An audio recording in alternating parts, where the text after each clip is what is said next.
Selamat datang di channel kita, Berkat Bagi Semua Bangsa. Pada malam ini kami berkesempatan mendapatkan narasumber, seorang hamba Tuhan yang diberkati, yaitu Bapak Sen Anderunikus Nainggolan. Selamat malam Pak Sen. Selamat malam Pak Ferdinand, terima kasih untuk undangannya Pak.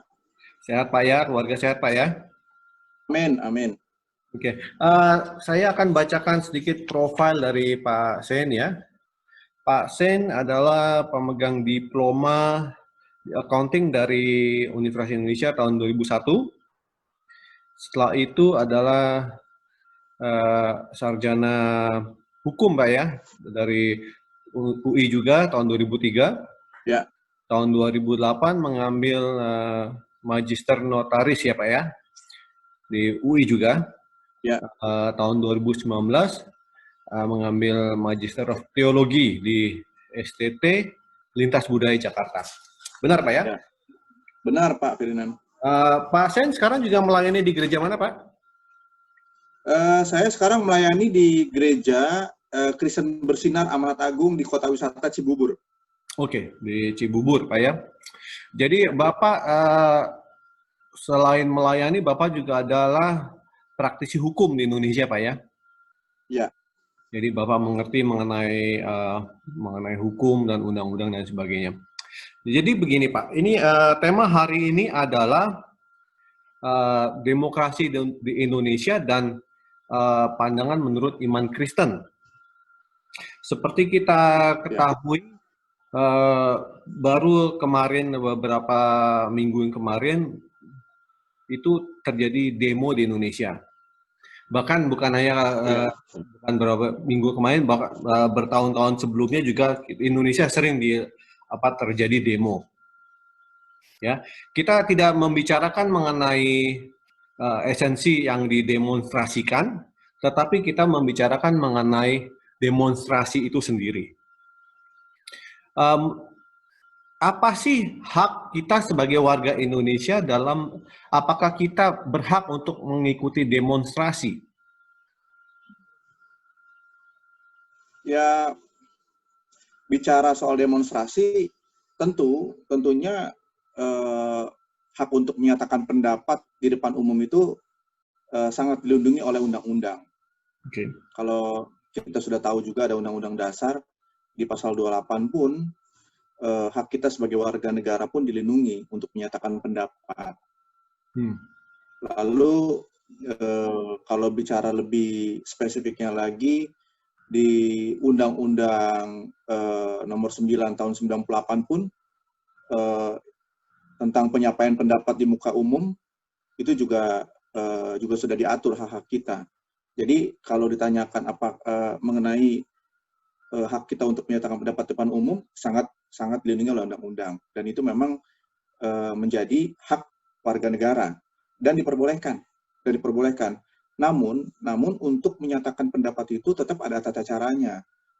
Seperti yang ada di Undang-Undang 9 tahun 98. Lalu kalau mau dilihat lebih spesifik lagi, itu ada di peraturan Kapolri. Ada di peraturan Kapolri juga nomor 7 tahun 2012, yaitu tentang tata cara penyelenggaraan pelayanan pengamanan dan penanganan perkara penyampaian pendapat di muka umum. Jadi itu juga diatur lebih spesifik lagi, bahwa kalau kita mau katakanlah berdemonstrasi gitu ya, berdemonstrasi ya ada tata caranya, dan itu harus dipenuhi. Kalau enggak nanti ya nggak dapat izin kan, gitu. Jadi kembali lagi ya, kalau sebagai warga negara Indonesia ya menyatakan pendapat adalah hak konstitusional setiap warga negara Indonesia, dan itu sangat diperbolehkan Pak, gitu. Jadi tidak ada masalah untuk setiap warga negara Indonesia yang ingin menyatakan pendapatnya di muka umum. Jadi tadi Bapak mengatakan bahwa kita sebagai warga negara Indonesia kita berhak untuk menyampaikan pendapat kita. Dalam sini adalah demonstrasi. Kalau itu kan demonstrasi itu kan karena ada ketidaksetujuan atas yang dilakukan pemerintah, kan itu ya. Kalau setuju tidak mungkin melakukan demonstrasi kan ya. Ya. Tapi tadi Bapak juga menyatakan bahwa itu berarti kita harus meminta izin terlebih dahulu untuk melakukan demonstrasi. Tidak bisa kita sekonyong-konyong kita datang, ayo pasien kita berdua kita ke Bundaran HI kita lakukan demonstrasi. Ya, benar Pak. Jadi, tapi mungkin sedikit koreksi Pak. Ya. Masyarakat yang demonstrasi itu sebetulnya bukan hanya menyatakan ketidaksetujuannya terhadap sikap pemerintah, tapi bisa juga Pak demonstrasi macam-macam Pak. Kalau kita lihat yang sekarang nih Undang-Undang Cipta Kerja itu sebetulnya itu kan undang-undang kan produknya pemerintah dan DPR ya Pak. Ya. Gitu. Jadi yang sekarang ini ya ke pemerintah juga, ke DPR juga gitu. Oke. Lalu karena kan sistem politik kita kan ada tiga bagian ya Pak. Ada eksekutif yaitu pemerintah, legislatif yaitu DPR, lalu yudikatif yaitu penegakan hukum Pak. Nah jadi bisa juga misalnya demonya karena putusan pengadilan yang dirasa tidak adil atau tidak berimbang, lalu ada demo juga, gitu kan? Oke. Gitu. Bisa juga seperti itu. Jadi demo karena kebiasaan itu demonstrasi itu kan melawan pemerintah, maksudnya ketidaksetujuan pemerintah. Dan seperti Bapak bilang, pemerintah itu adalah salah satu bagian dari tiga pilar. Betul. Jadi memang ya dilihat dulu itu demonstrasinya terhadap apa dulu gitu. Jadi macam-macam demonstrasi itu bisa macam sih. Lalu bisa juga kalau yang tahun 2017 waktu Pilgub kemarin antara Pak Ahok dengan Pak Anies, itu demonstrasi yang dilakukan oleh beberapa ormas itu yaitu tentang penistaan agama.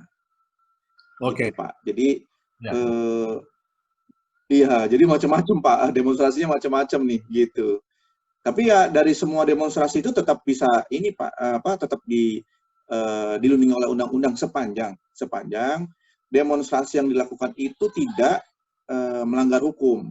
Kalau kita bisa lihat kan kenapa akhirnya pemerintah represif, misalnya ada gas air mata lah, ada water cannon lah, ada pembubaran massa lah. Itu karena apa? Demonstrasi yang tadinya itu damai-damai aja berjalannya, tapi mungkin ada disusupi oleh provokator sehingga demonstrasi itu tidak berjalan seperti yang direncanakan oleh para demonstran tersebut atau para orang-orang yang ingin menyatakan pendapatnya tersebut. Mungkin niat mereka baik, tapi karena ada orang-orang mungkin orang-orang yang di dalamnya berusaha untuk merusak kedamaian, akhirnya demonstrasi itu berakhir dengan ricuh. Nah, berakhir dengan ricuh itulah yang sangat besar potensinya melanggar hukum. Misalnya kayak kemarin yang baru-baru ini kita lihat di berita, mau online, mau berita TV, atau media massa lainnya, pembakaran halte, itu udah pasti pidana, gitu Pak. Jadi memang kebebasan berpendapat di Indonesia tetap harus ada koridornya, tetap harus berjalan di koridornya, gitu. Harus ada batas-batas. Ada batas-batasnya, ada rambu-rambunya, Pak. Rambu-rambunya. Betul, Pak, betul. Jadi tidak sebebas seperti. Ya, tidak sebebas yang kita mau gitu ya. Ya, betul, Pak, betul. Tetap ada rambu-rambunya, Pak. Jadi ya kita sudah berbicara mengenai hak warga negara, hak sebagai warga negara, di Indonesia ini. Tadi kita bicara mengenai hak untuk menyatakan pendapat. Sekarang Pak, karena ini adalah diskusi teologi Kristen Pak ya, kita ambil masuk kita ke iman Kristen. Sebagai orang Kristen yang tinggal di Indonesia, bagaimana sikap kita mengenai peraturan dan undang-undang di Indonesia? Ya, nah ini sebetulnya pertanyaannya menarik sekali nih. Mungkin sebelum kita bahas ke sana ya Pak ya. Ya, Ini cuman mungkin saya mau sedikit sharing sedikit Pak. silakan. Saya ini tipikal orang yang, walaupun saya lulusannya hukum ya Pak, tapi saya punya ketertarikan yang sangat besar sebenarnya untuk politik. Sebenarnya ya Pak ya, Ya, gitu. Cuman sampai hari ini ya mungkin belum Tuhan izinkan aja saya bisa masuk ke politik ya Pak, gitu. Karena menurut saya terjun ke politik itu saya cuma punya satu aja Pak, cuma satu tujuan, tidak ada yang lain-lain Pak, gitu. Jadi kalau saya pengen, karena begini Pak, kalau kita terjun ke politik lalu kita uh, terjun dalam bidang eksekutif maupun legislatif, itu sebetulnya langsung berpengaruh terhadap kehidupan berbangsa dan bernegara. Seharusnya kalau dengan background saya sarjana hukum, lalu magister penotariatan, mestinya sih lebih ke arah ini ya Pak, lebih ke arah yudikatif ya. ya, Tapi saya kok sebenarnya lebih tertarik ke sebenarnya legislatif sih Pak. gitu. Kenapa legislatif? Pertanyaan besarnya adalah kenapa mesti legislatif gitu? Karena menurut saya di legislatif itulah sebutan saya adalah di sanalah tempat pembuat undang-undang, produsennya undang-undang Pak. Nah undang-undang itu sendiri mengatur kehidupan berbangsa dan bernegara. Karena begitu undang-undang diterbitkan, tidak ada lagi alasan bagi warga negara bilang, oh saya nggak tahu itu, gitu. Saya nggak ngerti, saya nggak tahu itu undang-undang itu ada. Oh ada ya undang-undang itu ya, gitu.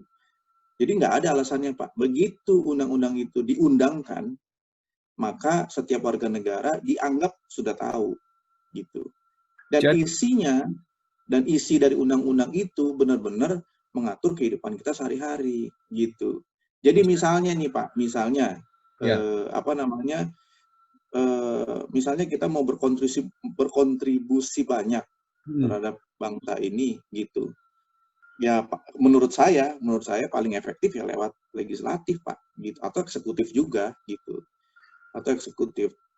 Legislatif ya gitu, karena saya punya background hukum, maka pembuat undang-undang itu seyogyanya dia juga harus mengerti hukum supaya dia tahu juga konstruksi bagaimana membuat undang-undang, tata bahasanya, supaya gampang ditafsirkan orang gitu, supaya tidak misleading. Banyak Pak faktornya Pak ya. gitu. Jadi Mm-mm. jadi Bapak tadi menyatakan bahwa sebenarnya yang membuat undang-undang itu yang mengarah itu kan yang membuat undang-undang adalah yang mengarahkan jalan hidup bangsa Indonesia, Pak ya. Kan pada Ya, Indonesia kan kita sebagai warga negara mengikuti hukum, undang-undang. ya, betul. Dan yang membuat undang-undang itu adalah legislatif yaitu DPR atau DPRD, benar kan ya Pak ya? Ya DPRD untuk perda, untuk undang-undang DPR. DPR, jadi DPR masuk situ. Karena DPR selama ini betul. kan banyak salah kaprah bahwa apa namanya yang membuat undang-undang dan sebagainya adalah pemerintah atau presiden atau wakil presiden, menteri dan sebagainya. Tapi sebenarnya yang membuat jalan langkah itu adalah di legislatif, di DPRD, di DPR, ya Pak ya. Sebenarnya ini juga Pak, pemerintah pun eksekutif pun bisa inisiasi undang-undang itu bisa dari DPR atau bisa dari pemerintah Pak inisiasinya Oke, gitu. Tapi pembahasan memang di DPR pembahasannya bahasnya gitu. DPR. DPR membahas kepada pemerintah, lalu nanti ada tahapan sosialisasi lagi ke masyarakat gitu kan. Ya, ya. Jadi sebetulnya nggak hanya DPR Pak, tapi dari pemerintah juga bisa juga Pak gitu. Oke. Nah, balik lagi ke pertanyaan Pak Ferdinand tadi mengenai sikap kita orang Kristen ya Pak. Iya, benar. Sikap kita mengenai apa sikap kita sebagai orang Kristen terhadap apa namanya terhadap kebebasan berpendapat ya tadi Pak ya. Ya, mengenai kebebasan berpendapat, mengenai peraturan dan hukum di Indonesia secara Oke, general. oke. Nah, sebenarnya sih kalau kita orang Kristen yang seharusnya yang udah sering baca Alkitab nih Pak ya. Kita mungkin juga di gereja, di persekutuan, sering juga pendeta juga bilang ya, Dan bahkan juga kalau saya juga sedang dikasih kesempatan untuk memberitakan firman kepada jemaat juga, saya sendiri kalau mau memberitahu jemaat sudah pasti kita lihatnya dari Roma ya Pak, dari Roma 13 ayat 1 sampai 7 Oke. gitu. Karena kan di situ memang perikopnya juga jelas ya Pak, itu adalah kepatuhan kepada pemerintah. Inti dari Roma 13 itu kan sebenarnya ya kita harus patuh terhadap pemerintah karena setiap pemerintah itu pasti berasal dari Allah. Kalau kita berbuat baik, kenapa kita harus takut gitu. Jadi tapi pertanyaannya adalah, loh gimana Pak? Ini yang pertanyaan yang paling sering ditanyakan ya, loh gimana kalau misalnya pemerintahnya jahat gitu, pemerintahnya tidak baik dari, loh ya tugas kita sebagai firman Tuhan itu kan tidak pernah salah. Kalau kita dibilang harus patuh, tetap patuh gitu. Tapi kita sebagai orang Kristen tetap punya tugas untuk mendoakan pemerintah. Lalu kalau memang diizinkan oleh undang-undang yang tadi seperti itu menyatakan berpendapat, ya nggak apa-apa dipakai haknya seperti itu. Jadi saya bukannya orang yang melarang untuk demonstrasi. Oh enggak, silakan aja demonstrasi sepanjang ada tetap dalam koridornya gitu, tetap dalam batas-batasnya, jangan anarki dan segala macam gitu. Tapi ya tugas kita sebagai orang Kristen juga ya itu tadi harus doakan pemerintah, doakan kesejahteraan kota, doakan supaya pemerintah diberikan hikmat kepada Allah, hikmat oleh Allah supaya dia bisa memberikan peraturan-peraturan yang mensejahterakan rakyatnya gitu. Tapi jangan kita lawan gitu. Kalau kita lawan, firman Tuhan jelas bilang yang menyandang pedang itu pemerintah.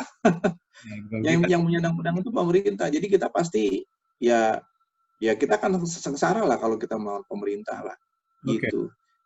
Karena hal ini juga bisa jadi ini juga Pak. Saya waktu tahun 98 waktu demo mahasiswa terus terang juga saya ikut Pak.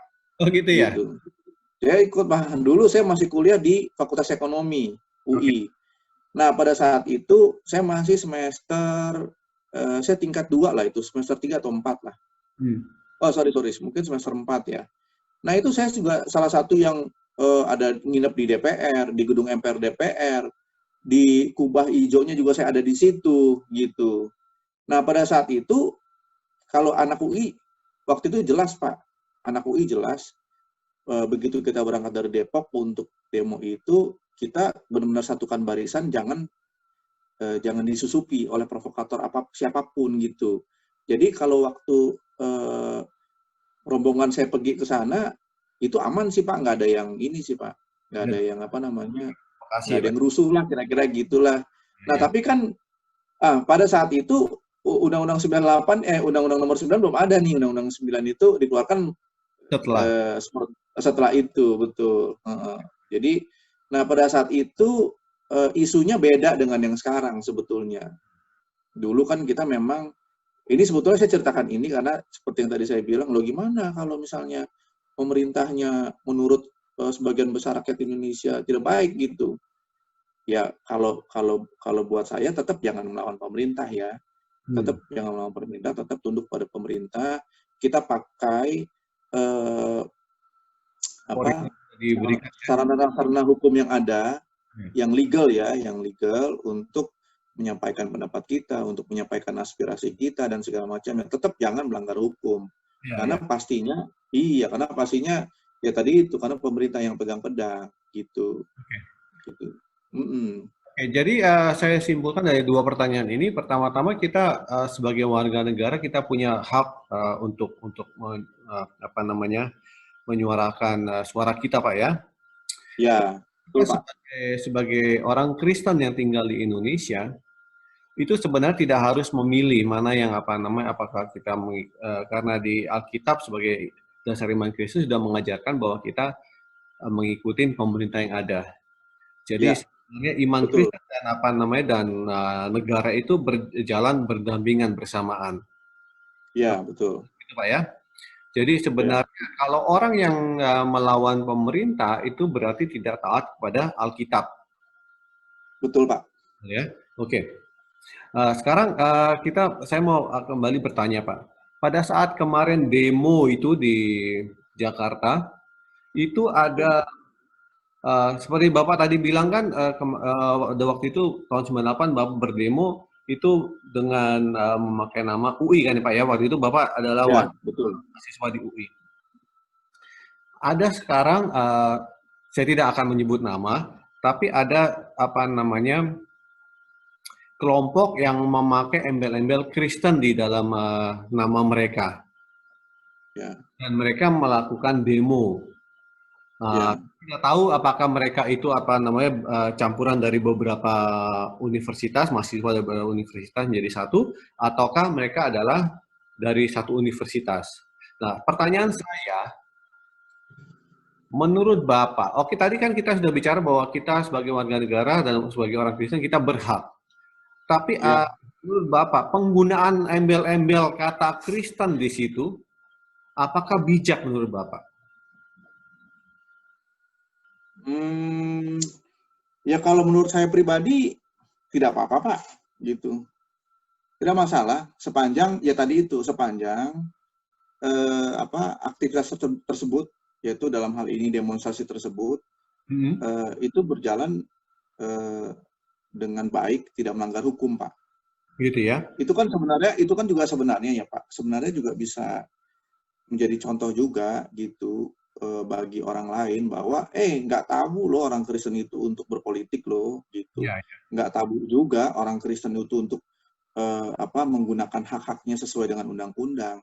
Karena memang hak itu diatur sih Pak di undang-undang Pak gitu.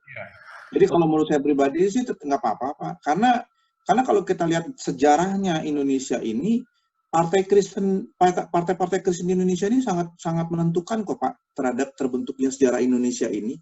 Oke. Bahkan ada salah satu partai yang terbesar di Indonesia itu sebetulnya gabungan dari salah satu partai Kristen Pak.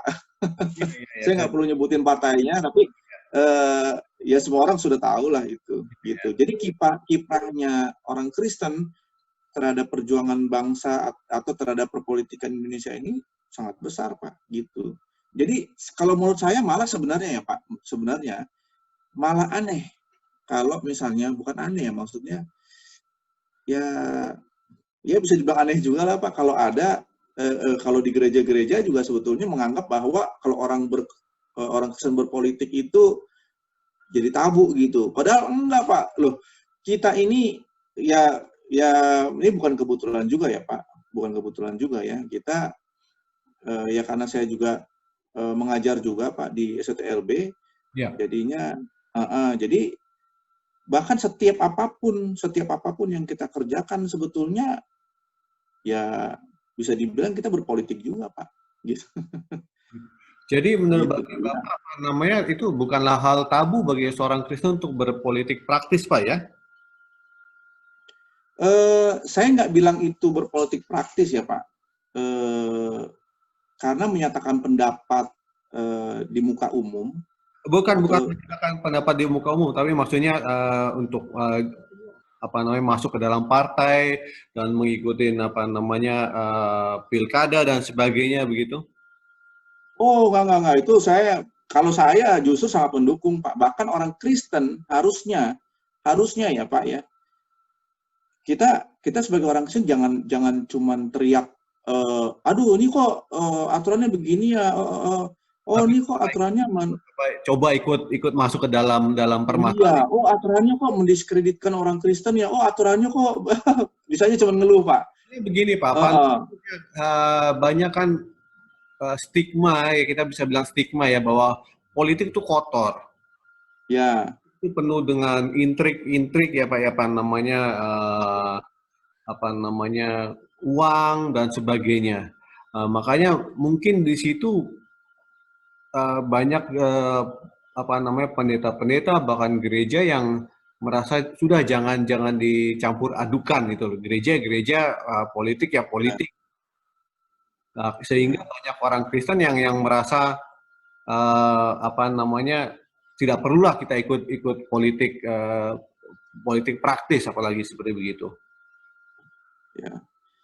Ya kalau menurut saya begini Pak, itu sebenarnya gini tergantung dari motivasi tiap orang ya Pak ya, gitu. Ya, Uh, kalau orang ya Pak, yang motivasinya misalnya nih Pak ya, saya nggak menghakimi anggota-anggota DPR atau anggota DPR-DPRD yang lain ya Pak ya gitu ya. Misalnya mereka menghabiskan uang miliaran Pak untuk apa namanya, untuk kampanye, untuk dipilih. Lalu dengan satu pemikiran, nanti juga dapat lagi pas sudah duduk di DPRD atau DPR gitu. Itulah yang membuat jadinya kesananya semua, saya bisa bilang 99% pasti salah langkah, Pak. Gitu ya, Gitu. Karena motivasinya, Pak. motivasinya Jadi jauh karena pertama ya. betul, karena kalau kita yang benar-benar orang Kristen, Pak, yang benar-benar orang Kristen ya, kita harusnya motivasi kita itu benar-benar setiap apapun yang kita lakukan itu sebetulnya untuk kemuliaan nama Tuhan. Ya, ya. Diimplementasikan dalam setiap hal yang kita kerjakan. Ketika kita berhubungan dengan siapapun, apapun yang kita kerjakan, semata-mata sebetulnya itu bukan untuk kepentingan kita, tapi untuk kepentingan orang banyak. Ketika bangsa Israel ditawan dalam pembuangan di Babel, Nabi Yeremia bilang apa? Berdoalah buat kesejahteraan bangsamu, gitu, ya kan? Gitu. Artinya kemanapun kita pergi, harusnya kita berdoa untuk kesejahteraan bangsa kita, kesejahteraan kota kita, gitu. Pun mereka Jadinya, dalam pembuangan ya, dalam pengasingan itu ya, mereka dalam pengasingan, dalam keadaan susah, harus tapi berdoa. disuruh untuk berdoa untuk kesejahteraan kota, gitu. Jadinya apa? Artinya apa ya? Kita apapun yang kita lakukan sebetulnya bukan untuk kita ya Pak, gitu. Harusnya untuk orang lain ya, gitu. Kayak tadi saya bilang, saya punya satu tujuan aja untuk masuk ke DPR gitu. Ya karena tujuan saya apa gitu. Supaya produk-produk undang-undang yang dihasilkan ini benar-benar produk-produk yang saya bisa berkontribusi langsung untuk membuat undang-undang yang memang benar-benar untuk kepentingan rakyat banyak gitu Pak. Bukan untuk mementingkan satu golongan tertentu, bukan gitu. Gitu. Jadi yang jadi salah yang seperti Pak Ferdinand katakan adalah ya ketika orang itu tidak mempunyai landasan iman yang jelas, tidak mempunyai motivasi yang jelas, dan mempunyai tujuan yang hanya untuk kepentingan diri sendiri, untuk memuaskan hawa nafsunya, gitu. Makanya orang Kristen yang seperti itu sebenarnya nanti malah tidak menjadi contoh buat banyak orang, gitu. Bahkan ya kalau kita lihat banyak orang Kristen juga kan banyak yang ya mohon maaf jadinya berurusan dengan aparat penegak hukum kan gitu. Sandungan buat orang Kristen yang lain Pak ya. Sandungan buat orang Kristen. Pak Ferdinand sendiri juga tahu mungkin sekitar 1 tahun yang lalu juga ada ya pendeta juga yang harus berurusan dengan penegak hukum gitu. Ya. Ada pendeta juga aktif di satu gereja gitu. Jadi itu ya Pak yang yang bisa ya sebetulnya jadi contoh yang kurang baik bagi orang Kristen yang lain. Lalu makanya dengan contoh-contoh seperti itu melihat bahwa ada juga banyak anggota DPR yang ditangkap KPK misalnya gitu. Lalu sepak terjangnya ketika mau pilkada, wah yang luar biasa itulah kampanye hitamnya loh atau apanya dan segala macamnya. Makanya orang bilang oh politik itu kotor gitu. Sebetulnya ya tadi itu tergantung dari sudut pandang mana kita melihat. Kalau kita yang benar-benar terbeban Pak untuk mensejahterakan bangsa kita, ya harusnya orang Kristen itu harus mau berpolitik Pak gitu. Harus itu Pak ya. Menurut saya harus Pak, karena Bapak pun di lingkungan rumah Bapak pun sebetulnya sadar atau tidak sadar juga melakukan kegiatan politik loh Pak. Gitu ya. Sadar atau tidak sadar, Pak? Seperti apa, Pak? Contohnya, Pak? Mungkin Bapak bisa jelaskan ke pemirsa di rumah. Ya, misalnya kita nggak suka nih, misalnya sama bukan nggak suka lah katakannya, kita pengen kasih masukan ke ketua RT kita supaya lingkungan kita bagus nih, Pak, gitu. Kan kasih masukan kan juga ada caranya, Pak. Nggak bisa langsung kita datang ke rumahnya kita bentak-bentak kan. Nggak bisa, Pak. Iya. Begitu kita memikirkan satu cara untuk ngomong ke dia aja, itu sebetulnya kita sudah mulai melakukan kegiatan politik, Pak. Iya, Iya. gitu. Bagaimana caranya supaya ini lingkungan kita lebih bagus nih, tapi kita tetap bisa menjalin hubungan dengan tetangga. Waktu misalnya kita berpikir, aduh tapi kalau saya ngomong sendiri kan enak juga ya. Saya ngomong sama teman, saya coba ngomongin ini sama tetangga yang lain deh, gitu. Supaya pikiran dia sama saya jadi satu, supaya kita lebih enak ngomongnya ke Pak RT. Nah begitu aja sudah berpolitik Pak sebenarnya Pak. Iya. Iya. Lalu kalau di gereja kegiatan politik yang kita lakukan apa? Yang sangat jelas. Setiap seksi ada ketuanya. Benar. Setiap gereja ada gembalanya. Benar. Setiap gereja mungkin ada penatua atau majelisnya. Dan dalam periode tertentu mereka harus dipilih, harus diangkat, harus ditunjuk gitu Pak. Nah ketika mereka mengadakan pemilihan ketua seksi lah, pemilihan ketua majelis lah, atau pemilihan majelis lah, itu kan kegiatan politik Pak. Bagaimana mereka menggalang massa juga untuk harus ayo pilih saya, ya kan gitu ya. Saya punya misi dan visi dan misi terhadap gereja ini 5 tahun ke depan atau 3 tahun ke depan atau 2 tahun ke depan atau berapa tahun lah gitu. Itu kan juga kegiatan politik Pak, gitu. Lalu kenapa kita langsung merasa tabu ketika kita harus berpolitik dalam skop yang jauh lebih luas ya ke negara tadi, ke bangsa dan negara? Kenapa kita harus merasa tabu? Justru itulah peran kita yang sangat real di masyarakat, Pak. Kalau kita tadi pemilihan misalnya ketua majelis atau pemilihan majelis, ketua seksi di gereja, itu Bapak skopnya hanya menjadi berkat bagi Gereja. masih bagi saudara seiman itu, Pak. Ya, iya. Iya, gitu. Kira-kira gitu sih Pak Ferdinand. Baik. Boleh saya simpulkan Pak ya untuk malam ini Pak ya. Boleh Pak. Jadi kita sebagai warga negara dan orang Kristen di Indonesia itu mempunyai hak dan kewajiban masing-masing sebagai warga negara. Salah satu haknya adalah menyampaikan hak untuk menyampaikan pendapat dan juga untuk ikut dalam politik praktis. Benar kan Pak ya? Ya, Dan betul Pak. Sebagai orang Kristen, untuk menjadi berkat bagi banyak orang, seharusnya ikut serta dalam politik praktis itu. Karena hanya dalam mengikuti politik praktis itu, kita dapat menyentuh banyak hidup orang. Dan kita dapat merubah untuk lebih baik cara hidup orang-orang tersebut. Apakah begitu Pak? Ya, mungkin sedikit koreksi ya Pak, mungkin bukan politik praktis ya Pak, tapi dalam kegiatan berpolitik dalam arti ini ya Pak,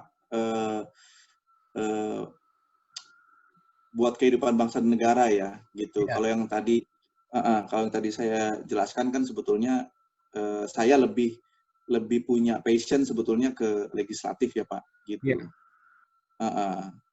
Jadi buat para hamba Tuhan dimanapun berada, jangan menurut saya sih ya jangan merasa tabu ya.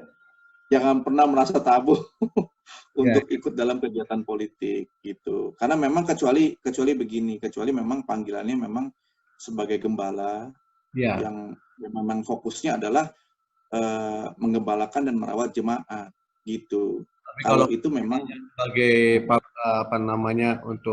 untuk memimpin di legislatif dan sebagainya ya harus diikutin Pak itu ya. Iya, itu. Akan menjadi berkat bagi orang Pak ya. Betul. Jangan tabu untuk menghimbau kepada jemaat yang dipimpinnya atau yang digembalakannya. Ya nggak apa-apa kalau memang bahkan kalau saya sih sebetulnya malah menganjurkan kalau saya lihat ada jemaat yang mungkin berbakat ya Pak ya, atau punya passion untuk ke arah sana, saya dorong Pak gitu. Saya encourage jemaat tersebut untuk berperan aktif Pak gitu. Malah bahkan kita sudah arahkan misalnya kasih masukan-masukan, oh ya udah kuliah politik aja, ambil S1-nya politik atau ambil S1-nya hukum juga nggak apa-apa. Lalu ikut partai ini, ikut organisasi ini gitu. Karena kan kalau di kita kan kalau memang kita mau terjun ke sana ya harus all out. Ya gitu. Jadi ya sedari dini ya sudah diarahkan ke sana. gitu. Cuman masalahnya saya waktu itu ya terlalu apa namanya ya terlalu fokus di bidang hukumnya gitu loh. Jadi kerja ke arah Baik, sananya enggak. Tapi ke depan sih saya masih punya keinginan sih Pak, gitu. baik, baik. Pak, pertanyaan terakhir Pak. Ini bukan pertanyaan, ini pendapat saja. Ya. Eh, Pemilu yang sebelumnya itu kan besar Pak ya, apa namanya, banyak Ini sekali pilpres ya Pak? pilpres dan apa namanya pileg juga kan bersamaan kemarin ya, Ya, pileg, pilpres, bersamaan Pak, bersamaan. pileg dan pilpres. Apa namanya pada waktu itu saya tidak tahu pasti apakah benar terjadi atau tidak, tapi ada seorang gembala hamba Tuhan yang mempunyai gereja besar, Ya, apa namanya saya tidak tahu apakah ini dia benar-benar ikut atau tidak. Saya tidak apa namanya tidak terlalu memperhatikan. ya, Pendapat apa seorang gembala yang apa namanya gerejanya besar, dia ikut ke dalam pileg karena dia kan sudah punya basis suara yang besar kan, kalau jemaatnya ada 2.000 jemaat berarti kan paling minimum ada 4.000 suara dia dapat di situ, suami istri. ya, Nah, menurut ya. Bapak bagaimana Pak? Seorang gembala ikut turun dalam pileg. Saya tahu tadi Bapak bercerita mengenai kalau misalnya ada jemaat. Sekarang kita kalau bilang mengenai gembala, bagaimana Pak? Gembala maksudnya Pak Ferdinand turun, Pemimpin maksudnya? dia apa namanya dia eh, melihat ada kesempatan, oke saya ikut pileg ini, saya ikut partai ini, saya maju untuk legislatif. Oh oke, maksudnya mencalonkan diri ya Pak, Ya, benar. sebagai misalnya anggota DPR atau anggota DPRD gitu ya Pak, maksudnya ya? Oke. Nah, kalau seperti itu Pak, gini Pak, itu kembali ya Pak, setiap orang Kristen itu, kalau saya nih Pak, ada 2C, 2C ya Pak, Ya, 2C. C yang apa namanya, C yang besarnya sudah pasti itu amanat agung ya Pak. Big ya, calling-nya itu amanat agung. Semua orang Kristen harus punya the big C-nya. Apa big C-nya? Yaitu melakukan apa namanya menjalankan amanat agung, memberitakan tentang Kristus kemanapun kita pergi sampai ke seluruh dunia kan gitu. Lalu apa the small c-nya gitu, C kecilnya. C ya, kecilnya adalah panggilan Pak, panggilan setiap orang. Nah, panggilan setiap orang Kristen harus bisa eh, menemukan small c-nya Pak. hmm, Kalau ada orang Kristen yang belum menemukan small c-nya, wah dia harus lebih berdoa lagi sama Tuhan Pak untuk ditunjukkan apa Pak, apa panggilan hidupnya dia, apa calling. tujuan hidupnya dia, iya callingnya dia apa Pak, gitu. Kok sampai hari ini ada pendeta yang sudah puluhan tahun atau hamba Tuhan, evangelis, PDM, PDP atau apa yang sudah puluhan tahun ikut Tuhan, tapi masih belum menemukan small c-nya, wah itu. Perlu Iya, karena kita takutnya begini Pak, kita takutnya eh, seperti yang Matius 7 katakan Pak. Begitu, ya engkau memang mengusir setan demi namaku, engkau apa namanya melakukan segala sesuatu demi namaku, tapi ketahuilah bahwa aku tidak mengenal engkau karena engkau tidak melakukan kehendakku. Nah, kehendakku itu yang penting kita tahu, begitu kita tahu small c-nya kita Pak, ya, gitu. ya, ya, ya. Jadi kalau ada orang yang masih belum mengerti itu, wah, ini saya sering mengumpamakan begini nih Pak, sering mengumpamakan begini nih. Saya pernah dengar dulu waktu bergereja ada di gereja tempat saya bekerja dulu Pak, sebelum di GKB Amanat Agung ini, ada pendeta yang kalau nggak salah pendetanya sudah almarhum Pak. Oke. Beliau katakan begini, diumpamakan seperti ini. Saya punya pembantu di rumah misalnya gitu ya. Saya mau pergi.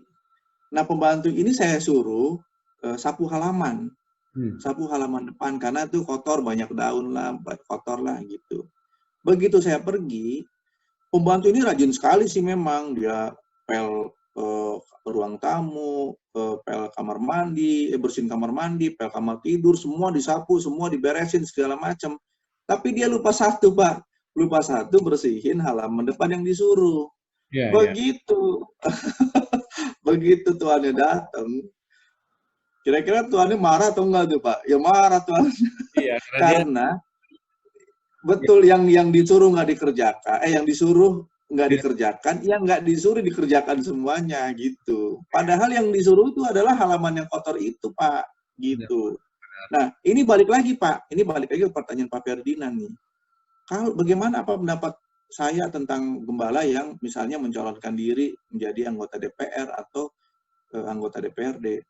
Callingnya di mana, Pak? Hmm. Callingnya dia, gitu.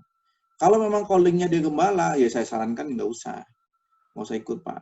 Karena kalau dia callingnya sebagai gembala, ya kan gembala itu kan diambil dari bahasa pastoral ya, Pak. Pastor ya, pastor gitu. Pastor itu artinya kan dari bahasa Latin itu, Pak. Artinya itu merawat, memelihara domba-dombanya gitu loh. Jadi ya nggak bisa dia sebagai anggota DPR, lalu dia juga sebagai gembala. Nanti ya gembalanya nggak terawat, terkocar-kacir, Pak, gitu. Pasti ada salah Balik satu lagi seperti yang rugi ya berarti ya. betul, Yang Pak, betul. Heeh. Jadi balik lagi itu tergantung callingnya. Tapi kan kalau misalnya ada orang-orang yang belum menemukan callingnya apa, ya kita bisa perkenalkan politik, Pak, gitu ke mereka, gitu. Perkenalkan tentang politik itu kita edukasi juga tentang politik itu supaya mereka mengerti, supaya itu adalah salah satu opsi dia ketika nanti dia benar-benar berkiprah langsung, terjun langsung dalam kehidupan berbangsa dan bernegara. Iya, Bayangkan, Pak, kalau ada begitu banyak orang Kristen di DPR dan DPRD, Pak. Bapak bisa bayangkan, Pak, yang benar-benar Kristen ya, iya. gitu. Bapak bisa bayangkan itu, Pak.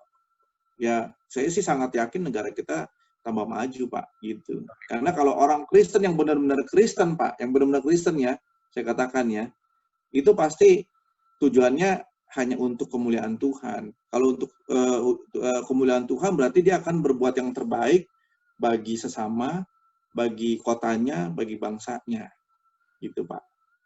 Baik, Pak, baik. Terima kasih Pak Sen untuk waktunya malam ini. Eh, Sama Pak Ferdinand. Sangat terberkati. Pak Sen sudah memberikan kita masukan, kita memberikan informasi yang sangat banyak mengenai hak kita sebagai warga negara dalam demokrasi di Indonesia. Terima kasih atas eh, atensinya Bapak Ibu dimanapun berada.